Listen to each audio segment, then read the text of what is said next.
बीड जिल्ह्यामध्ये मस्साजोगचे सरपंच असणारे संतोष देशमुख यांची काही महिन्यांपूर्वी हत्या झाली होती आणि या हत्येनंतर संपूर्ण महाराष्ट्राचा समाजमन खरं तर ढवळून निघालं। त्या प्रकरणाचे केवळ सामाजिकच आपल्याला परिणाम पाहता आले नाहीत, तर आपल्याला राजकीय सुद्धा याचे पडसाद आपल्याला पडताना पाहायला मिळाले।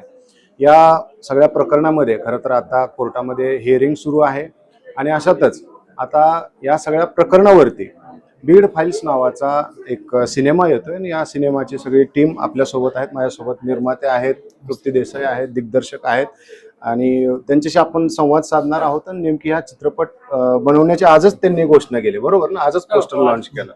तर निर्माते स्वतः आपल्यासोबत आहेत, शशिकांत डोईफोडे सर। सर, काय नेमकी भूमिका आहे तुमची? हा फिल्म तुम्हाला करावी अशी का वाटते? बीड जिल्ह्यातील ढासळलेली कायदा सुव्यवस्था आणि वाढती गुन्हेगारी फक्त बीड जिल्ह्यातच म्हणता येत नाही, तर अख्ख्या महाराष्ट्रातच कमी अधिक प्रमाणात ते सुरू आहे। आपण बीड फक्त त्याच्यामधलं एक उदाहरण घेतलेलं आहे। आणि अल्पवयीन मुलं जास्त गुन्हेगारीकडे वळायला लागलेले आहेत, 17-18 वर्षाच्या आतील। आणि ही चुकीच्या काही प्रथा पडायला लागल्या आणि चुकीच्या काही घटना घडायला लागल्या। या घटनांना आळा बसला पाहिजे, वाढती गुन्हेगारी थांबली पाहिजे आणि कायदा सुव्यवस्था परत पहिल्यासारखी चांगली झाली पाहिजे, या उद्देशानं आपण या चित्रपटाची निर्मिती करत आहोत। त्यासाठी एक उदाहरण म्हणून आपण बीड फाइल्सचा सिनेमा बीडच्या घडामोडीवर करतोय। जसं मी सुरुवातीला सांगितलं की याचे सामाजिक पण काय पडसाद आपल्याला पाहायला मिळाले, त्यानंतर राजकीय देखील पडसाद याच्यामध्ये सगळं पाहायला मिळालं। तर तुम्ही निर्माता म्हणून याच्याकडे सगळ्याकडे कसं बघताय? सामाजिक राजकीय दोन्ही अंगानं कसं बघताय याच्याकडं? राजकीय अंगानं तर जास्त करून पाहत नाही मी सामाजिक दृष्टिकोनातून बघतोय सिनेमाकडे। कारण सिनेमा हे फक्त करमणुकीचं साधन नाही, ते एक समाज प्रबोधनाचं पण साधन आहे। आणि या सिनेमाच्या माध्यमातून आपण समाज प्रबोधन करतोय, या चुकीच्या गोष्टींना आळा बसला पाहिजे यासाठी। बाकी ह्या सिनेमाच्या माध्यमातून जर कोणी राजकारण करू पाहत असेल तर त्यांनी करू नये। हा सिनेमाच्या पद्धतीनेच आम्हाला करू द्यावा। सिनेमाच्या माध्यमातून नाही, पण ह्या प्रकरणानंतर जे राजकारण झाले त्याकडे तुम्ही कसं बघताय, हा माझा प्रश्न बेसिकली। कारण याच्यामध्ये जर स्पष्टच नावं घ्यायची झाले तर धनंजय मुंडेंच्या वर देखील आरोप झाले, वाल्मिक कराड जे त्यांचे अत्यंत निकटवर्तीय सहकारी होते त्यांच्यावर आरोप झाले, त्यानंतर वाल्मिक कराड आता जेलमध्ये। तर हे सगळं जे आहे, तर ह्या सगळ्याचे परिणाम काय झालेत बीडमध्ये हे मी विचारतो। याच्यामध्ये काय आहे की ज्या गोष्टी आपल्या कानावर येतात त्या सगळ्याच खऱ्या घडल्यात असं नाही। कोणीतरी स्वतःच्या राजकारणासाठी काहीतरी चुकीच्या गोष्टी करत असतं, बरं, आणि त्यातून काही गोष्टी पुढे आलेल्या असतात।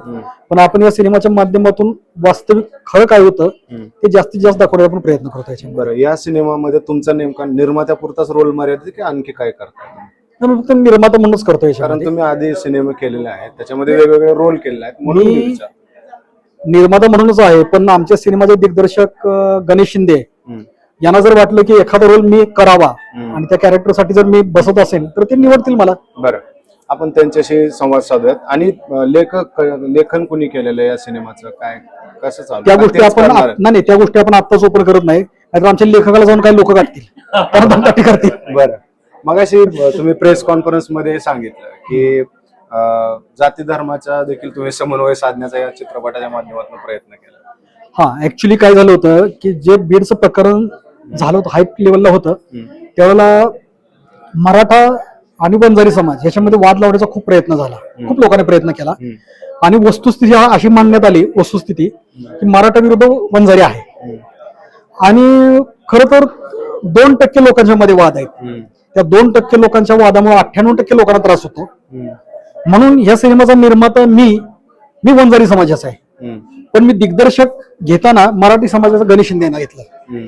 माझ्या वंजारी समाजात पण दिग्दर्शक होते, मी त्यांना घेतलं असतं। पण आपण हाही मेसेज देतोय की मराठा विरुद्ध वंजारी वाद नाही, जिथं जी व्यक्ती योग्य आहे, मला या सिनेमासाठी योग्य दिग्दर्शन गणेश शिंदे करतायत असं वाटलं म्हणून मी त्यांना चॉईस केलं। आणि आपण ह्या सिनेमाच्या माध्यमातून तो मेसेज पण देतोय की मराठा विरुद्ध वंजारी हा जात नाही, जातीपातीचं राजकारण कोणी करू नये, जातीचा वाद हा नाहीच आहे मुळे। 2% लोक 98% लोकांना सुखात बसून देत नाहीत, एवढंच आहे, बाकीचं काय नाही। त्यात राजकारणी जास्त बरं, आपण दिग्दर्शकांशी सुद्धा संवाद साधूयात। सर स्वागत आहे तुमचं.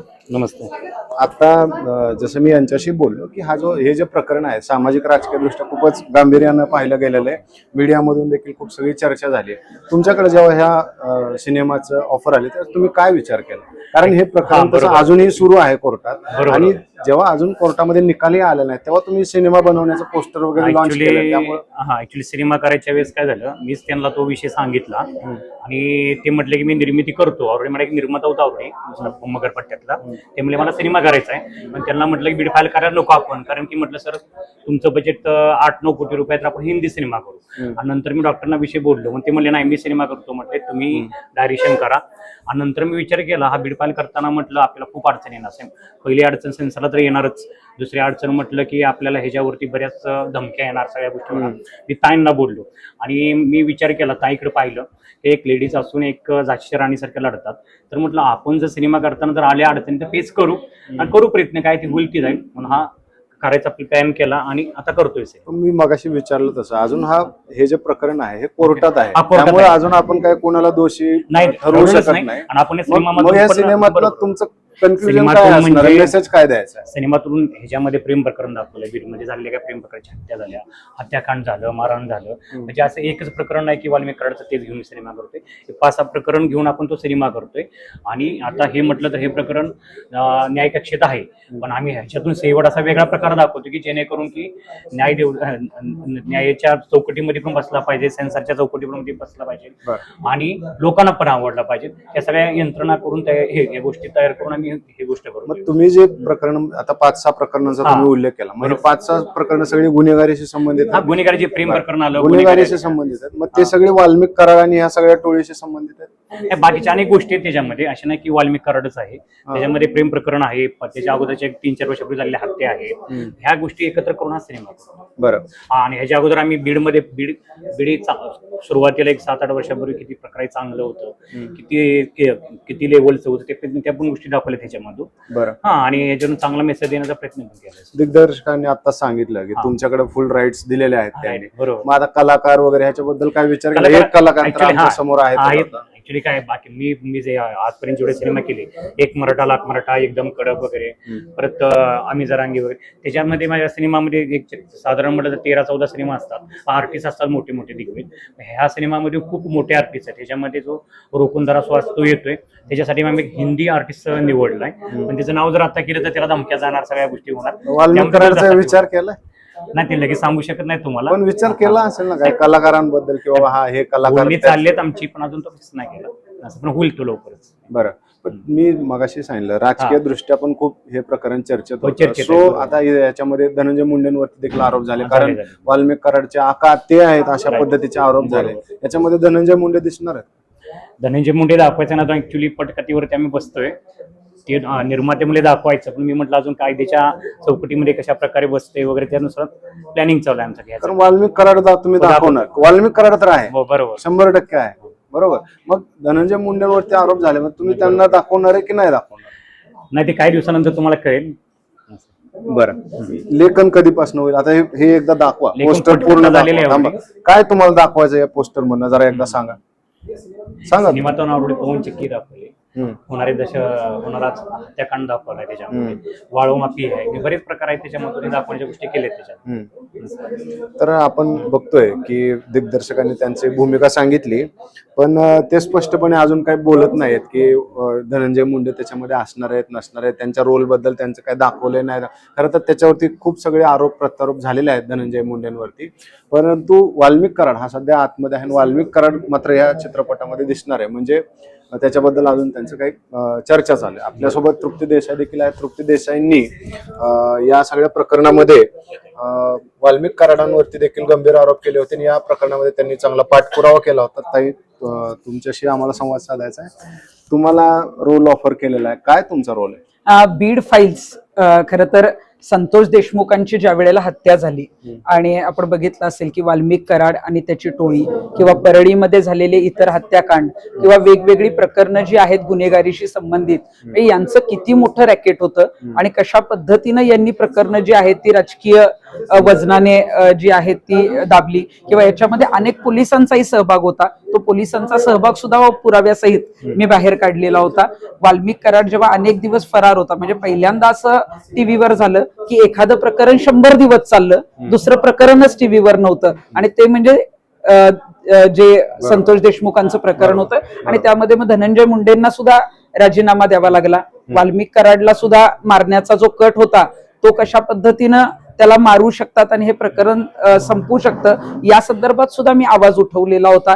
वाल्मिक कराडचं लोकेशनही त्यावेळेला मी सांगितलं होतं. आणि हे जेव्हा सगळं पत्रकार किंवा टीव्हीच्या माध्यमातून आलं आणि बीड फाईलची निर्मिती करताना शशिकांत डोईफोडे आणि गणेश शिंदे यांनी मला संपर्क साधला आणि मला सांगितलं की तुम्ही ज्या ज्या गोष्टी बाहेर काढल्या किंवा या बीडच्या संदर्भामध्ये जे तुम्ही बाईट दिले किंवा वाल्मिक कराडच्या संदर्भात तुम्ही जे काही त्याला मारणार होते किंवा हे जे सगळं काही सांगितलं, तर या सगळ्या गोष्टी ज्या आहेत त्या आम्हाला पडद्यावर घ्यायच्यात. आणि त्यासाठी तुमचाच रोल तुम्ही करताय. हा, आणि त्यांचं असं म्हणणं आलं की त्यासाठी कुठली अभिनेत्री नाही, तर तुम्ही जो आक्रमक आवाज उठवला तोच आक्रमक आवाज आम्हाला रुपेरी पडद्यावर घ्यायचा आहे. आणि निश्चितच कुणाला आवडणार नाही की आपण जो सर्वसामान्यांचा आवाज म्हणून त्यावेळेला जी घेतलेली भूमिका आहे ती जर पडद्यावर येणार असेल तर मी ताबडतोब त्यांना हो म्हणाले. या सगळ्या प्रकरणामध्ये भ्रष्टाचार तर आपण पाहिलाच आहे, परंतु सामाजिक आणि राजकीय देखील खूप पडसाद पाहायला मिळाले. आता वाल्मिक कराड तर जेलमध्ये आहे, परंतु अधूनमधनं बातम्या येत असतात की त्यांच्या सहकार्याने अमुक केलं तमुक केलं. या प्रकरणाकडे तुम्ही आता कसं बघताय? कारण अजून त्यांना काही तशा दोषी नाही ठरवलेलं किंवा शिक्षा सुनावलेली नाही, पण तुम्ही कसं बघताय? नाही, बीडमध्ये प्रचंड दहशत आहे. मी जेव्हा बीडच्या SP कार्यालयामध्ये गेले होते, काही पोलीस ज्या पद्धतीनं या टोळीला सहकार्य करत होते, माझ्याकडे जेव्हा पुरावे आले त्या पोलिसांना तिथून बदली करावी किंवा त्यांच्यावर कारवाई करावी, त्यावेळेला मी जेव्हा गेले तेव्हा बीड असेल, परळी असेल, इथं प्रचंड दहशतीचं वातावरण होतं. मगाशी डोईफोडे सरांनी सांगितलं तसं मराठा आणि वंजारी हा समाज बीडमध्ये खूप गुण्यागोविंदाने नांदत होता.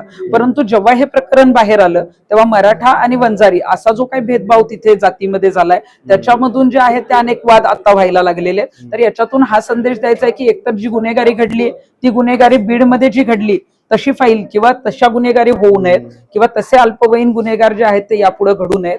दुसरा मुद्दा राजकीय, म्हणजे याच्यामध्ये धनंजय मुंडेंना राजीनामा द्यावा लागला, म्हणजे विकेट पडली. हा, तर मग ते दाखवलंय का याच्यामध्ये? दाखवणार आहेत का ते आता सस्पेन्स आहे. परंतु या प्रकरणामध्ये, बीडच्या प्रकरणामध्ये गुन्हेगारीशी संबंध जर एखाद्या नेत्याचा आला किंवा कुठल्याही राजकीय कोणाचाही आला तर त्याला घरी बसावं लागतं. हे तर ऑलरेडी लोकांना कळालेलं आहे. आणि बऱ्याच अशा ज्या सस्पेन्स गोष्टी आहेत त्या मी जाहीर आता सांगू शकत नाहीत, ते निर्माते आणि दिग्दर्शक मांडतील. परंतु बऱ्याच गोष्टी मांडण्याचा प्रयत्न केलाय. गुन्हेगारीच्या विळख्यातून तरुणांनी बाहेर आलं पाहिजे. बीड जो आहे तो आधी कसा चांगला होता तसाच चांगला व्हावा. आणि त्याच्यामध्ये काय काय गोष्टी घडल्या, कशा पद्धतीनं बीड बदनाम झाला, कशा टोळ्या तिथं कार्यरत होत्या, हेही दाखवलं गेलेलं आहे. आणि मला वाटतं की त्यातून समाज प्रबोधनाचं काम जे आहे ते चित्रपटाच्या माध्यमातून होईल. संपूर्ण मी पत्रकार परिषद ऐकली मगाशी तुमची जी सुरू होती ती. आता त्यांनी सांगितलं की आम्ही कलाकार रिव्हील नाही करणार आहेत, म्हणजे लेखन कोण करणार आहे ते नाही सांगणार आहे, शूटिंग कोण कुठे करणार ते नाही सांगणार आहे. का असं? म्हणजे भारत आहे, महाराष्ट्र आहे, कायदा आहे, कायद्याचं राज्य आहे, एवढं सगळं असताना हे सगळं गुप्तपणे का करावं लागतं? बीडमध्ये अजूनही तुम्ही बघितलं असेल, वाल्मिक कराडची टोळी असेल किंवा इतर गुन्हेगार जेलमध्ये आहेत, पण जेलमध्ये असले तरी त्यांच्या टोळ्या बाहेर काय काय करतायत. म्हणजे अजूनही मारहाण चालू आहे, कुठेतरी मर्डर आला तरी त्यांच्या लोकांची नावं येतात. आणि मग अशाच्या पद्धतीचा चित्रपट जेव्हा या गोष्टींमध्ये घडतो तेव्हा प्रचंड त्रास होऊ शकतो. काही लोक तो सेट उधळण्यासाठी येऊ शकतात किंवा या संदर्भामध्ये चित्रपट रोखण्यासाठी येऊ शकतात. त्यामुळे बऱ्याच गोष्टी ते डिक्लेअर करत नाहीयेत. आणि एक कलाकार म्हणून जरी मला या चित्रपटात घेतलेलं असेल तरी मी त्यांना सांगितलंय की कुठल्याही गोष्टी किंवा कुठलेही अडथळे आले तर मी त्या प्रकरणात तेव्हाही होते.